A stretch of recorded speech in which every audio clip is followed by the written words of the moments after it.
Hello friends, आप सभी का स्वागत है हमारे इस चैनल में।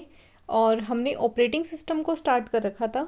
आज हम देखेंगे कि ऑपरेटिंग सिस्टम वर्किंग के आधार के ऊपर कितने टाइप्स में डिफ़ाइन किए गए हैं।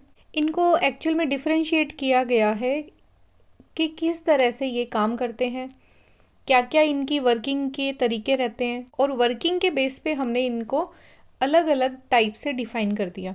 जैसे आपने नाम सुना होगा, batch operating system, time sharing operating system, real time operating system, network parallel operating system, है ना। तो ये बहुत सारे टाइप्स हैं इसके, और इन सबको हम अच्छे से एक एक दो दो करके समझेंगे। और स्टार्ट करने से पहले मैं आपको ये क्लियर कर दूं कि अगर आपको एक नंबर अपने फिक्स करने हैं या एक दो नंबर इस टॉपिक में से कंफर्म आता है, हमेशा एग्जामिनर का बहुत ही फेवरेट टॉपिक है मल्टी प्रोग्रामिंग और मल्टी प्रोसेसिंग जो ऑपरेटिंग सिस्टम है, या मल्टी टास्किंग ऑपरेटिंग सिस्टम। इस शब्दों के ऊपर ही वो क्या करता है, कोई ना कोई क्वेश्चन को पूछता है। तो अगर आपको ऑपरेटिंग सिस्टम में कुछ भी समझ नहीं आ रहा है, बट अगर आप ये वर्ड्स को ही अच्छे से समझ लोगे, एक नंबर आपने फिक्स कर लिया। और मैं आपको बहुत ही नॉर्मल भाषा के अंदर समझा रही हूँ फर्स्ट वीडियो से ही। कहीं भी डाउट लगे तो आप मुझे ज़रूर पूछें, कमेंट बॉक्स में अपने डाउट डालें, ताकि मुझे पता चले कि आपको किस तरीके से क्या चीज़ है जो समझ नहीं आ रही या आपको अच्छे से समझ आ रही है। और एक ही बात का ध्यान रखना है कि जो भी करेंगे वो एकदम अच्छे से करना है। और ऐसे टॉपिक जिसमें डायरेक्ट क्वेश्चन पूछा जाएगा वो तो हमें छोड़ना ही नहीं है, क्योंकि एक तो हम क्या है, सी के अंदर प्रोग्रामिंग में घुस जाएं। और यहाँ पे हम बात करें, अगर आपने पीजीडीसीए किया है या अभी तक जैसे आपने एमसीए रेगुलर नहीं किया या बीसीए रेगुलर नहीं किया, तो उन स्टूडेंट्स को बहुत ज़्यादा दिक्कत होगी कि वो एकदम से सारी प्रोग्रामिंग भी पढ़ने लग जाएं, सारे सब्जेक्ट भी एकदम टेक्निकल पढ़ने लग जाएं। तो आपके लिए ये एकदम बेस्ट वीडियो रहेगा। आप इन वीडियोज़ को अच्छे से देखें, और एक बार समझ नहीं आए तो दूसरी बार देख लें, क्या दिक्कत है। बीटेक जिन्होंने किया है या फिर उन्होंने 4-4 साल तक इस सब्जेक्ट को पढ़ा है, तब जाके वो इसके बेस क्लियर कर पाते हैं, है ना। तो अगर एक वीडियो दो वीडियो अगर हमें रिपीट भी करना पड़े तो आप उसको रिपीट कर लेना, बट आप इसमें से क्वेश्चन एकदम कन्फर्म है ये आप अपने माइंड में क्लियर करके चलना। सबसे पहले हम बात करेंगे सीरियल ऑपरेटिंग सिस्टम की। अगर आप इनको समझोगे ना अच्छे से, तो आपको इनके नाम से ही इनकी वर्किंग जो है वो मोस्टली कंप्लीट समझ आ जाएगी। और अगर रटेंगे ना तो ये समझ लेना कि बस हमारा काम कंफर्म है, एकदम पूरा पक्का वाला हो जाएगा। क्योंकि इस तरीके से शब्दों में उलझा के क्वेश्चन को पूछा जाएगा कि आपको डायरेक्ट ये पूछेंगे ये काम होता है तो ये किस ऑपरेटिंग सिस्टम के द्वारा किया जाता है, या वो एग्जाम्पल देंगे और ऑपरेटिंग सिस्टम का नाम देंगे, और फिर आपसे पूछेंगे कि सीरियल ऑपरेटिंग सिस्टम किस तरह से काम करता है। तो यहाँ देखो, ये तो है ऑपरेटिंग सिस्टम, और ऑपरेटिंग सिस्टम काम किस तरह करेगा, सीरियली। सीरियल क्या होता है, जैसे 1 2 3 4 5 एंड 6। सबसे पहले 1, देन 2 का नंबर, देन 3 का, देन 4 का, देन 5, देन 6। आप जो भी काम करोगे वो कैसे करोगे, सीरियली मैनर के अंदर आप काम को करोगे। और ये प्रोसेस होती है, ये काम करने का तरीका होता है सीरियल ऑपरेटिंग सिस्टम का। इसको हम बोलते हैं, इसको आप देखोगे जैसे सीरियल ओएस भी बोला जाता है। वर्किंग एग्जैक्टली ये कैसे करता है, जैसे ये हम मान लेते हैं कि ये है हमारी रैम मेमोरी। अब रैम से आपको पता है कि आपकी जो इनपुट डिवाइसेस होती हैं और आउटपुट डिवाइसेस होती हैं वो डायरेक्ट जुड़ी हुई होती हैं किनसे, रैम मेमोरी से। आप जिस भी डेटा का इनपुट दोगे, चाहे वो कीबोर्ड के थ्रू दे रहे हो या फिर आपने वॉइस के थ्रू दिया है, स्कैन करके दिया है, वो सब डेटा सबसे पहले जाके रैम के अंदर सेव होता है। देन जो है सीपीयू उसके ऊपर काम करेगा, है ना। ये यहाँ पे हमारा सीपीयू है। रैम में हम काफ़ी सारी प्रोसेस ले लेते हैं, जैसे P1, P2, P3, P4। अब ये काम हमें क्या, ऑपरेटिंग सिस्टम में प्रोसेस को P1, P2, P3 ये ही करके हम पूरे ऑपरेटिंग सिस्टम को पूरा करेंगे। तो आप अब इसके साथ फेमिलियर हो जाना, मैं बार बार इन चीज़ों को यूज़ करूँगी। प्रोसेस की डेफिनेशन मैंने आपको बता दी, एक ऐसा प्रोग्राम जो अभी अंडर एग्जीक्यूशन में है। A program under execution is called process. Process कोई भी हो सकती है, यूज़र के द्वारा दी गई इंस्ट्रक्शंस को हम, सेट ऑफ इंस्ट्रक्शंस को हम प्रोसेस बोलते हैं। जैसे आपने कोई गाने को क्लिक करके ओपन किया तो वो एक प्रोसेस है। आपने एक प्रिंटिंग की कमांड दी, कोई आपको नोट्स प्रिंट करने थे, वो भी एक प्रोसेस है। आपने अपना ब्राउज़र को रन कर रखा है, उसमें जीमेल एक्सेस कर रहे हो, उसमें कोई डेटा है वो कॉपी कर रहे हो, या फिर कोई चीज़ है वो सर्च कर रहे हो, वो भी आपकी एक प्रोसेस है। आप एक एप्लीकेशन सॉफ्टवेयर को उस टाइम पे यूज़ कर रहे हो। इन सब प्रोसेस में से सीपीयू कौन से वाली प्रोसेस को सबसे पहले एग्जीक्यूट करेगा, ये चीज़ कौन डिसाइड करता है, इसकी भी हमने बात की थी। यहाँ पे ऑपरेटिंग सिस्टम का ही एक अपना एक प्रोग्राम होता है, शेड्यूलर। ऑपरेटिंग सिस्टम का ही भाग है।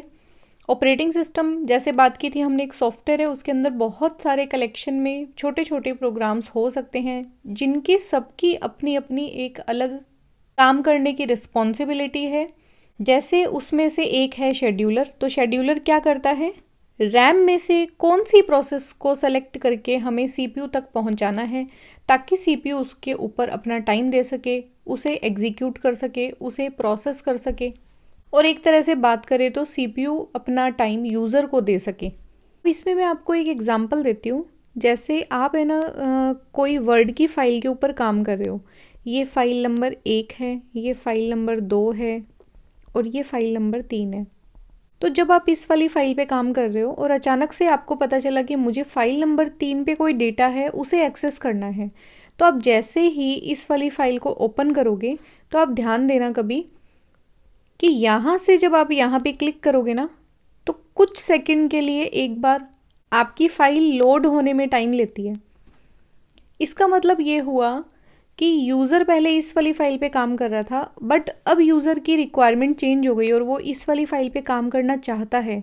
इसलिए सीपीयू भी इस फाइल पे काम करता हुआ क्या करेगा, इसको तो छोड़ देगा और यहाँ पे काम करना शुरू कर देगा। तो यहाँ हमें समझ आता है कि सीपीयू यूज़र को तवज्जो देता है, यूज़र के काम करता है, और जहाँ पे यूज़र के दिए गए काम को इंस्टेंट करने की ज़रूरत नहीं होती, वहाँ पे ऑपरेटिंग सिस्टम अपने शेड्यूलर प्रोग्राम का यूज़ करता है, और वो शेड्यूलर प्रोग्राम किसी एक प्रोसेस को उठाकर सीपीयू को देता है काम करने के लिए। तो जैसे यहाँ पे हम बात करें तो P1 एक काम है, एक प्रोसेस है, जिसको अब हाल फिलहाल सीपीयू करने की कोशिश कर रहे हैं ना। इसमें हम एक तरीके से बात को ये समझेंगे कि ऐसा ऑपरेटिंग सिस्टम जिसमें एक टाइम पर सिर्फ ऑपरेटिंग सिस्टम एक ही काम करे, उस तरह के ऑपरेटिंग सिस्टम को हम बोलते हैं serial operating system. Only one process, एक बार में एक टाइम पे सिर्फ सीपीयू जो है वो एक ही काम को करेगा, इस तरह के ऑपरेटिंग सिस्टम को हम बोलते हैं सीरियल ऑपरेटिंग सिस्टम। जब तक आप P1 को कंप्लीट नहीं कर लोगे, तब तक आप P1 को छोड़ नहीं सकते, और तब तक ये सब जो बाकी की प्रोसेस हैं वो क्या करेंगी, वो हमेशा वेट करती रहेंगी कि कब सीपीयू फ्री होगा और हमारा नंबर आएगा। ठीक है, सीपीयू हमेशा एक टाइम पे सिर्फ एक ही प्रोसेस को एग्जीक्यूट करेगा। देखो एग्जीक्यूट करने का तरीका क्या होगा, यहाँ पे हम यहाँ पे सिर्फ इनपुट का एग्जांपल लेते हैं। जैसे यूज़र ने यहाँ पे कमांड दी P1, P2 कोई प्रोसेस दी, P3 कोई प्रोसेस दी, और ये सब चीज़ें जो है वो रैम में जाके सेव हो जाएंगी। रैम से ही सीपीयू डेटा लेगा और उसके ऊपर काम करना शुरू करेगा। इसे हम एक तरह से टिकट विंडो का एग्जांपल ले लेते हैं। ये यहाँ पे रैम की जगह पे कोई टिकट विंडो है, और ये सब P1, P2, P3 पर्सन्स हैं, मतलब लोग हैं जो खड़े हैं लाइन लगा के। आप इसमें बताओ सबसे पहले टिकट किसको मिलेगी, जो सबसे आगे खड़ा है P1 को। पहले टिकट किसको मिलेगी, P1 को, और P1 को रैम क्या करेगा, बस में बिठा देगा ना, ये बस हो गई। तो P1 जाएगा यहाँ पे, वो बस में बैठने के बाद अपनी सीट पूरी फिक्स कर लेगा, अपना काम सारा कर लेगा, और वो सीपीयू से बाहर आ जाएगा जैसे वो पहुँच गया अपने रास्ते पे। अगली टिकट किसको मिलेगी, P2 को। तो P1 तो वहाँ चला गया बाहर, यहाँ से P1 का नाम कट हो जाएगा। अब आया P2 को अब रैम में टिकट मिलेगी, P2 आ गया, और P2 क्या करेगा, P2 को भी सीपीयू का टाइम मिल जाएगा, और जैसे ही सीपीयू इसके ऊपर अपना काम पूरा कर लेगा, वो P2 को भी बाहर भेज देगा। इस तरह से हमें ये बात समझ आती है कि जिस ऑर्डर में ये लोग आए हैं उनको टिकट उसी ऑर्डर में दी जाएगी। इसको हम बोलते हैं लैंग्वेज में फीफो, मतलब first in first out order. FIFO manner के अंदर आपको एग्जीक्यूशन करना है, जो सबसे पहले आएगा उसका एग्जीक्यूशन, उसका काम सबसे पहले करना है सीपीयू को। एक टाइम पे सीपीयू सिर्फ एक ही काम कर सकता है, इस तरह से जो ऑपरेटिंग सिस्टम काम करे उसे हम बोलते हैं सीरियल ऑपरेटिंग सिस्टम। इसमें कोई, मुझे नहीं लगता आपको कोई डाउट होगा, बट अगर कुछ लगे आपको कोई चीज़ समझ नहीं आए तो आप मुझे ज़रूर बताइएगा। आई होप आपको ये अच्छे से समझ आया कि सीरियल ऑपरेटिंग सिस्टम कैसे काम करते हैं। अगर आपको वीडियोस अच्छी लग रही हैं, हेल्पफुल लग रही है, तो आप इसे लाइक करें। अपने वो फ्रेंड्स जो बिल्कुल बेसिक से स्टार्ट करना चाहते हैं या रिवीजन करना चाहते हैं, उनके साथ में वीडियोस को ज़रूर शेयर करें और ऐसे ही आप बने रहें। Thanks for watching.